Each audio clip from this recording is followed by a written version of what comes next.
This week marks Child Protection Week, and Braveheart's National White Balloon Day on Friday aims to prevent child sexual assault. Every 90 minutes, a child is sexually assaulted in Australia. Joining me now live to discuss this is Hetty Johnson AM, founder and executive chair of Bravehearts. Hetty, thank you so much for your time today. One in five children are sexually assaulted in Australia before their 18th birthday. That's right. That is a frightening statistic. It is a horrific statistic. So that's 58,000 children every year, or one every 10 minutes.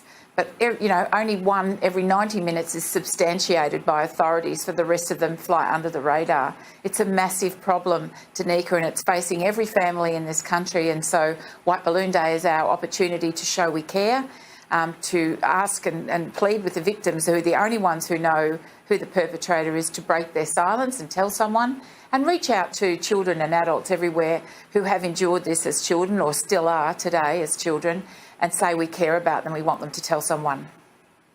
Are the majority of these crimes being committed inside a family unit or by somebody known to the family? That's right. So somewhere between 85 and 95% of sexual offences are committed by people who are known and trusted to the family.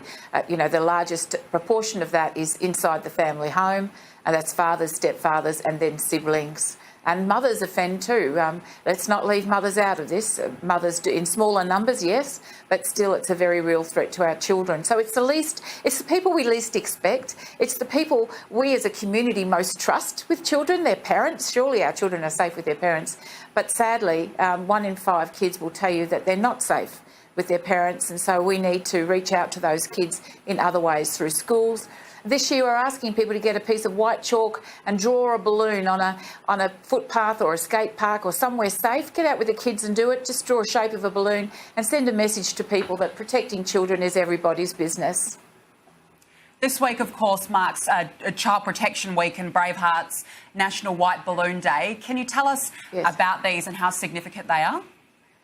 Well, you know, I guess it's a nation's opportunity this week every year to all come together and demonstrate how much we care about our children. I mean, like in doing something to do, you know, getting a barbecue together, holding a morning tea at work, and, you know, just informing ourselves on this issue, just anything at all. But particularly for me, of course, it's Bravehearts and it's White Balloon Day. I can't tell you how important this is. I mean, back in 1999, Queensland Police recorded a 514% increase in disclosures during White Balloon Day, the campaign of White Balloon Day, when we were reaching out to people and saying, look, it's only the victims who know who the perpetrators are, and unless we encourage them and support these very brave people to come forward and tell somebody, then the next generation of children and those will continue to be offended against those same people.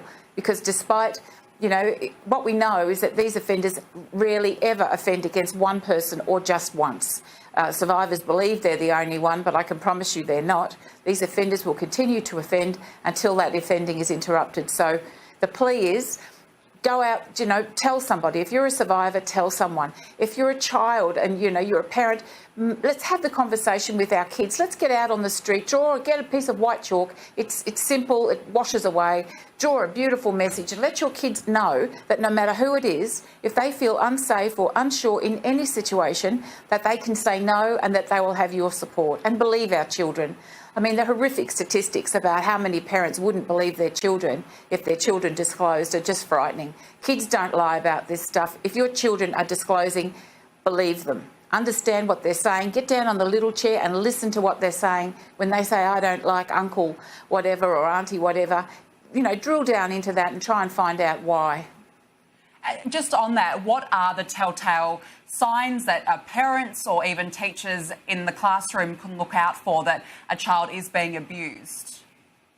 Well, for children, it's generally a change in behaviour. It's so many things, and no one of these things can mean anything, but collectively they are a concern and it should be investigated further. But children who change their behaviour, so a very outward, you know, gregarious type of child, all of a sudden becomes very inward and very quiet. Kids who don't want to go somewhere or don't want to visit a particular person's house or don't want that babysitter to come over. sexualised behaviours beyond the child's years that they're acting out. Kids are doing and saying things, perhaps they're being a bit naughty. That's all about trying to get attention, of course, because once they have your attention, then the bad people can't hurt them because you've got your eyes on them. So there's all kinds of behaviours which are, of course, there's the physical signs which are, in their genitalia, and just it's what children are saying and how they're acting, any changes in that behaviour.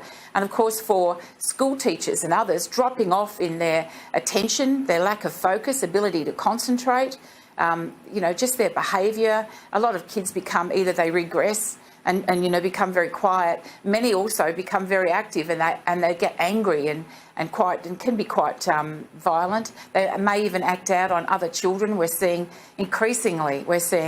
children harming other children in daycare centres and schools, primary schools. So this is an issue that's getting, with the internet and children's exposure to all things sexual. This is a problem that's increasing, in my opinion. Our children are being sexualised at the earliest of ages, and we're condoning it as parents because we're giving them all the tools to let that happen. So we all have to be vigilant. We all have to have really good communication and relationships with our children. Talk to them, let them know that you're the person that they can trust, you're the person that they can run to, and that you will believe them and that you will support them and you will, so far as you are possibly able, given our current family law system, protect them. You mentioned that the majority of these crimes are being committed within a family unit, and we did see recently the Royal Commission into Institutional Responses to Child Sex Abuse recently hand down its findings. There's more need to be done then to shine a light on instances within a family unit, within the family situation? Look, most definitely, Danica. I know when we helped sort of put the terms of reference together for that Royal Commission, and in our world, we had the family law courts and the system involved in it. Now, I understand why they didn't do that. It would have been drinking from a fire hydrant. But the time has come now for this country to hold a Royal Commission into the sexual assault or into the family law system, actually, not just the courts, but also child protection and police and how all of that interacts, because I promise you, I can't say it any stronger, it is the most dangerous institution ever seen in this country. And it's not 20 years ago, it's now, it's happening every day, it is dysfunctional, it's dangerous, our kids are dying, they're cutting themselves, they're being sent to live with the very person they fear the most. I worry about what's really going on there, and I don't really want to use that C word, that corruption word, but there is just too much that is so wrong going on in our system that I can't. It just has to be. It has to be investigated thoroughly because it is broken and it is dangerous. Nothing more dangerous for our children than that system at the moment. So you're calling for a Royal Commission then into the system. Do you think that child exploitation and child sexual abuse are now at crisis rates within this country? No doubt about it. This is a crisis. If this was a disease affecting 1 in 5 children who would then go on, to have serious mental health issues and commit suicide and all of the things that happen for our children, these are real. This is happening to our children.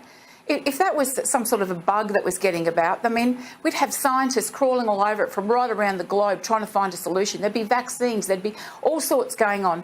But because it's inside the family unit, I think politicians are frightened of it because they don't want to offside anybody. And certainly the men's rights groups and the women's rights groups are very, very loud and very aggressive toward each other and anyone else, really, who has anything to say on this. Bravehearts are focused on the child. I don't take an issue with mother versus father. This is all about our children. I can tell you, our children are being absolutely traumatised. They're being bludgeoned in this family law system that we've got, and government knows it. This is not a secret to government.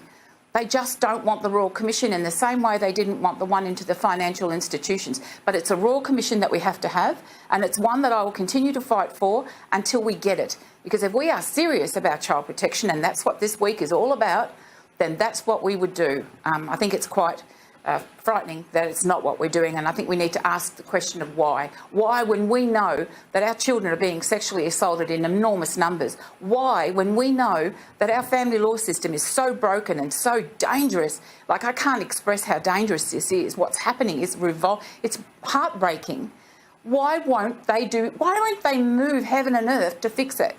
That's not what's happening. They're doing everything except hold a Royal Commission. I want to know why. Well, this week marks Child Protection Week, so hopefully it will raise more awareness about these frightening statistics. Hetty Johnston, AM, founder and executive chair of Bravehearts, thank you so much for your time today. Appreciate your insights. Thank you, Danica.